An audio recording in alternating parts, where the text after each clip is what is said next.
শ্রাবণ মাসটা পড়েই গেল। আর শ্রাবণ মাস মানেই বাবার বার, আমাদের ভোলে বাবার বার।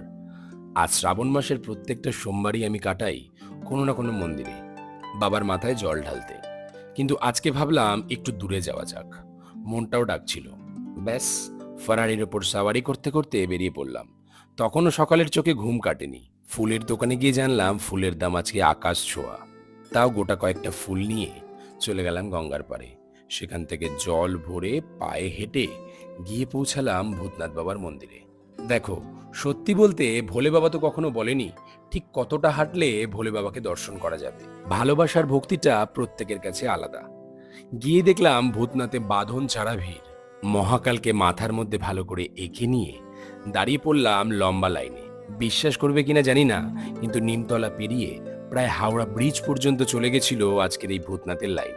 কিন্তু সত্যি কথা বলতে মনের মতন করে পুজো দিতে পারলাম না, কারণ এত অতিরিক্ত ভিড়ের জন্য ভেতরে 1 সেকেন্ডের বেশি দাঁড়ানো যাচ্ছে না। আর বাইরে বেরিয়ে দেখলাম এই ছেলেপুলেগুলো ময়লা থেকে নানান রকমের জিনিসগুলো কুড়িয়ে আবার বিক্রি করবে, আর আবার বাবার ওটাতেই পুজো হবে।